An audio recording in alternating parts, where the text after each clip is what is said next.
তো আল্লাহ তাআলা আমাদেরকে এই পৃথিবীতে পাঠিয়েছেন, আল্লাহ তাআলারও ঠিক তেমনি কোনো লক্ষ্য বা উদ্দেশ্য আছেন। বিনা উদ্দেশ্যে আল্লাহ পাক এই জমিনের একটা গাছের পাতাও সৃষ্টি করেননি। আল্লাহ তাআলার প্রত্যেকটা সৃষ্টির পিছনে কোনো না কোনো লক্ষ্য বা উদ্দেশ্য আছেই।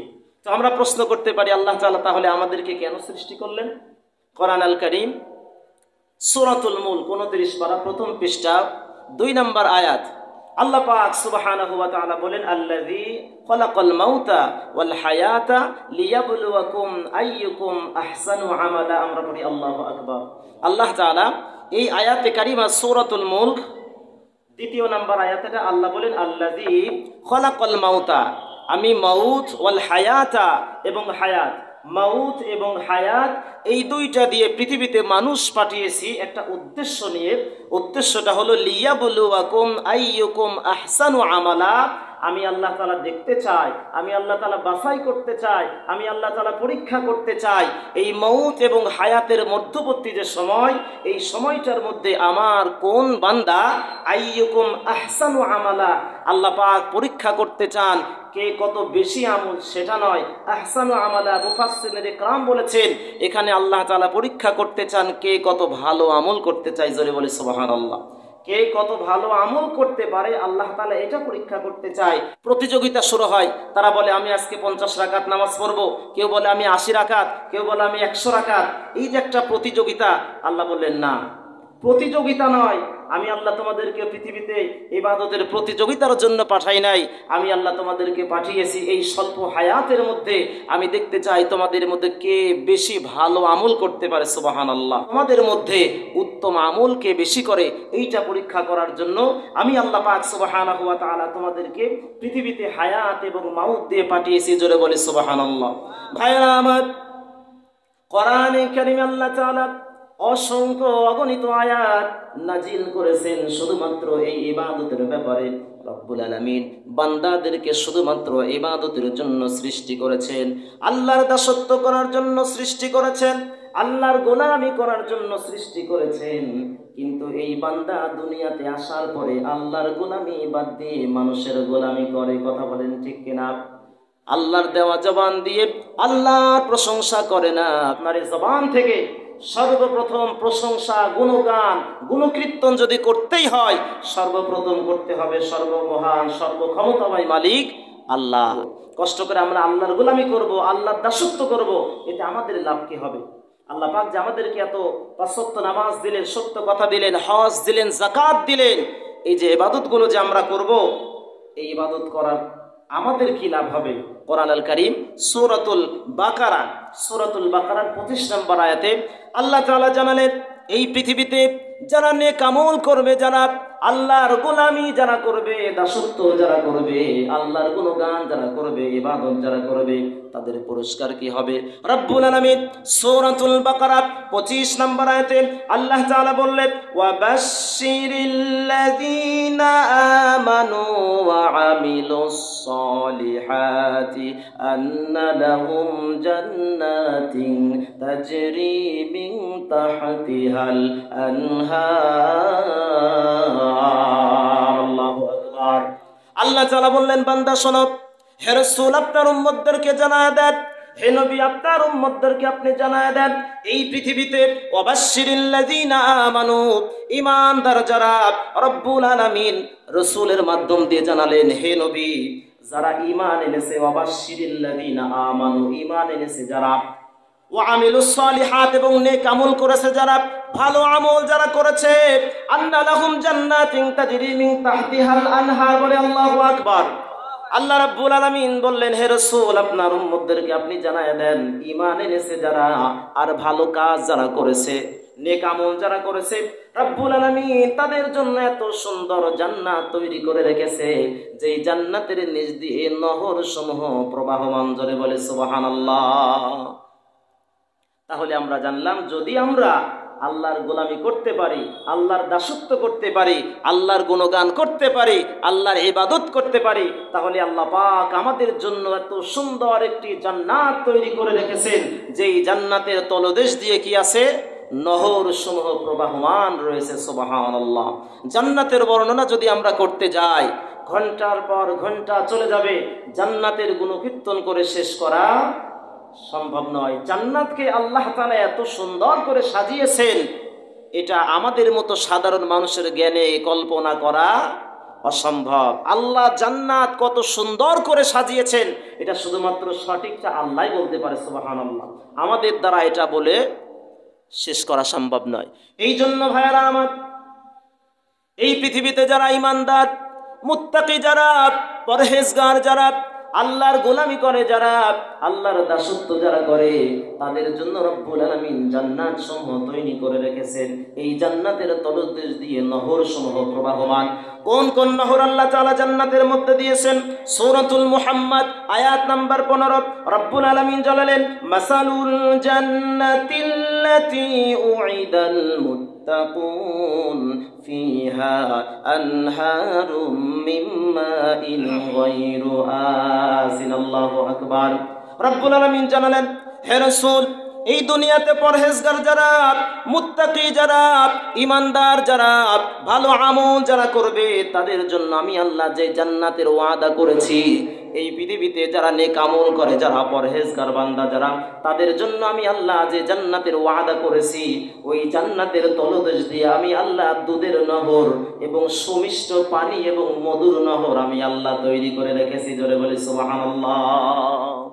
মুত্তাকি যারা, পরহেজগার যারা, তাদের জন্য আল্লাহ পাক সুবহানাহু ওয়া তাআলা যে জান্নাত তৈরি করে রেখেছেন, ওই জান্নাতের তলদেশ দিয়ে রব্বুল আলামিন সুমিষ্ট পানির নহর আল্লাহ তাআলা তৈরি করে রেখেছেন। সেখানে দুধের নহর আল্লাহ তাআলা তৈরি করে রেখেছেন, সেখানে আল্লাহ তাআলা মধুর নহর তৈরি করে রেখেছেন। জোরে বলেন না সুবহানাল্লাহ। এই জন্য ভাইরা, ওই জান্নাতে আমরা যারা যেতে চাই, আল্লাহ তৈরি এত চমৎকার জান্নাতে আমরা যারা যেতে চাই, রব্বুল আলামিন এই জান্নাত এক প্রকার মানুষদের কাছে বিক্রি করে দিয়েছেন। আল্লাহ বিক্রি করতে চান। প্রিয় ভাইয়েরা আমার খেয়াল করেন, রব্বুল আলামিন যে জান্নাত তৈরি করে রেখেছেন, এত সুন্দর জান্নাত তৈরি করে রেখেছেন, যে জান্নাতের তলদেশ দিয়ে নহর সমূহ প্রবাহমান। এই নয়নাভিরাম এত সুন্দর জান্নাত রব্বুল আলামিন তৈরি করে রেখেছেন, যেখানে বান্দা মনে যা চাইবে কল্পনা করার সঙ্গে সঙ্গে সেটা সামনে হাজির হয়ে যাবে। জোরে বলি সুবহানাল্লাহ। এত চমৎকার জান্নাত আল্লাহ তৈরি করেছেন। রব্বুল আলামিন সূরাতুত তাওবার মধ্যে জানিয়েছেন, এই জান্নাত আমি আল্লাহ রব্বুল আলামিন বিক্রি করে দিতে চাই। এই জান্নাত আমি আল্লাহ রব্বুল আলামিন বিক্রি করে দিতে চাই। আল্লাহ জান্নাত কি করবেন? বিক্রি করে দিবেন। দুনিয়াতে আমরা ব্যবসা করি, একটার বিনিময়ে টাকা দিয়ে কোনো কিছু কিনে নেই। রব্বুল আলামিন জান্নাত তো এত সহজে আল্লাহ তাআলা এমনি এমনি জান্নাত তৈরি করেন নাই। সূরাতুত তাওবার মধ্যে আল্লাহ জানালেন, হে রাসূল, আপনার উম্মতদেরকে জানায় দেন, এত সুন্দর জান্নাত আমি আল্লাহ তৈরি করলাম, আর এই জান্নাত আমি বিক্রি করে দিতে চাই। দুনিয়াতে আমরা কোনো কিছু কিনতে গেলে কিছু মাধ্যম লাগে, টাকা দিতে হয়, না তো কোনো পণ্য দিতে হয়। তাহলে আল্লাহ যে জান্নাত বিক্রি করবেন, আল্লাহকেও তো কিছু দিতে হবে, নাকি বলেন? আল্লাহ কি এমনি জান্নাত দেবে? আল্লাহ তাআলা কি কিছু দিতে হবে? আল্লাহ তাআলা কি নেবেন? টাকা নেবেন? আল্লাহ পাকের টাকার কোনো প্রয়োজন নেই, জায়গা জমির কোনো প্রয়োজন নাই। রব্বুল আলামিন সূরাতুত তাওবা 111 নম্বর আয়াতের মধ্যে আল্লাহ তাআলা ঘোষণা দিয়েছেন, তার জান্নাত আল্লাহ রব্বুল আলামিন কোন বিনিময়ে বিক্রি করে দিয়েছেন। জান্নাত আল্লাহ কোন বিনিময়ে বিক্রি করেছেন, এটা সূরাতুত তাওবা 111 নম্বর আয়াতে আল্লাহ তাআলা ঘোষণা দিয়েছেন। প্রিয় ভাইয়েরা আমার, আল্লাহ তাআলা সূরাতুত তাওবা 111 নম্বর বললেন, ইন্নাল্লাহা আশতারা মিনাল মুমিনিনা আনফুসাহুম ওয়া আমওয়ালাহুম বিআন্না লাহুমুল জান্নাহ। আওয়াজ দিয়ে একবার বলেন না আল্লাহু আকবার। আল্লাহ তাআলা জানালেন, ইন্নাল্লাহা আশতারা, হে রাসূল আপনার উম্মতদেরকে জানায় দেন, নিশ্চয় আমি আল্লাহ রব্বুল আলামিন এই জান্নাত বিক্রি করে দেব, মাধ্যম দিয়ে আমি রব্বুল আলামিন মুমিনের জান এবং মালগুলো কিনে নেব। জোরে বলি সুবহানাল্লাহ। এই জান্নাত আল্লাহ মুমিনের জান এবং মালের বিনিময় বিক্রি করবেন। তাহলে আমরা যদি কেউ জান্নাতে দিতে চাই তাহলে কি দিতে হবে? আমাদের জান এবং আমাদের মাল, আমাদের সম্পদগুলো আল্লাহর জন্য ব্যয় করতে হবে। যদি আমাদের জান এবং আমাদের মালগুলো আল্লাহর জন্য ব্যয় করতে পারি তাহলে আল্লাহ পাক তার সেই ওয়াদাকৃত জান্নাত আল্লাহ পাক আমাদেরকে দিবেন। জোরে বলেন না সুবহানাল্লাহ। এই জন্য জান্নাতে যেতে হলে আমার যে সম্পদ আল্লাহ দিয়েছেন, আমার যে জীবন আল্লাহ দিয়েছেন, এই জীবন আর এই সম্পদগুলো আল্লাহর জন্য ব্যয় করতে হবে। দুনিয়ার মানুষগুলো আজকে বড়ই অকৃতজ্ঞ। আল্লাহর দেওয়া সম্পদ পাওয়ার পরেও আল্লাহর দেওয়া সম্পদ তারা দান করতে চায় না। কি করতে চায় না? দান করতে চায় না। প্রিয় ভাইয়ারা, সাহাবায়ে কেরামদের জীবনের দিকে তাকান। আশারায়ে মুবাশশারাত 10 জন সাহাবী এই পৃথিবীতে রব্বুল আলামিন যাদেরকে জান্নাতের সার্টিফিকেট দিয়েছিলেন, 10 জন সাহাবীর মধ্যে অন্যতম একজন ছিল রাসূলের প্রিয় সাহাবী, প্রথম খলিফা হযরতে আবু বকর সিদ্দিক। জোরে বলে সুবহানাল্লাহ। আবু বকর সিদ্দিক ছিল মক্কার সবচাইতে ধনী। ওই সময় আবু বকর সিদ্দিকের বড় ব্যবসা প্রতিষ্ঠান ছিল। আবু বকর সিদ্দিক বড় ধনী ব্যক্তি ছিল। ইসলাম কবুল করার পরে, রাসূলের কাছে আসার পরে, রাসূলের মহব্বতে, কোরআনের মহব্বতে, কোরআনের ভালোবাসায় বিশ্ব নবীর সাহাবী হযরতে আবু বকর সব সম্পদগুলো আল্লাহর রাস্তায় বিলিয়ে দিয়েছেন। জোরে বলে সুবহানাল্লাহ। বড় ধনী মানুষ ছিলেন আবু বকর। ইসলাম কবুল করার পরে কোরআনের জন্য, ইসলামের জন্য রাসূলের কাছে সব সম্পদগুলো বিলিয়ে দিয়েছেন। এত সম্পদ তিনি ইসলামের জন্য বিলিয়ে দিয়েছেন। হঠাৎ করে একবার তাবুকের যুদ্ধের দামামা বেজে গেল। বিশ্ব নবীজি সাহাবায়ে কেরামদেরকে ডাক দিয়ে বললেন, সাহাবীরা, ও আমার সাহাবীরা, কাফের বেঈমানদের সঙ্গে যুদ্ধ করতে হবে, কাফের বেঈমানদের সঙ্গে লড়াই করতে হবে, তাবুকের ময়দানে যেতে হবে, তাবুকের ময়দানে কাফেরদের সঙ্গে যুদ্ধ করতে হবে, লড়াই করতে হবে। আমাদের কাছে সৈন্য সামন্ত যা আছে, অস্ত্র শস্ত্র নাই, অর্থ সম্পদ কিছুই নাই। ও আমার সাহাবীরা, তোমরা যে যা পারো এই তাবুকের যুদ্ধের জন্য আল্লাহর রাস্তায় তোমরা দান করো। জোরে বলে সুবহানাল্লাহ। রাসূলুল্লাহ হাত বাড়িয়ে দিয়েছেন তাবুকের যুদ্ধের জন্য। সাহাবীরা বিশ্বনবীকে এত ভালোবাসতেন, সাহাবীরা বিশ্ব নবীকে এত ভালোবাসতেন, রাসূল যখনই বলেছেন, অনেক আমরা হাদিসে পড়লাম অনেক মায়েরা কানের দুল পর্যন্ত খুলে দিয়েছে, নাকের ফুল খুলে দিয়েছে। আমি এটা বলে শেষ করে দেব। নবীজির প্রিয় সাহাবী হযরতে আবু বকর মক্কার বড় ধনী মানুষ ছিল। নবীজির প্রিয় সাহাবী আবু বকর বড় ধনী মানুষ ছিল।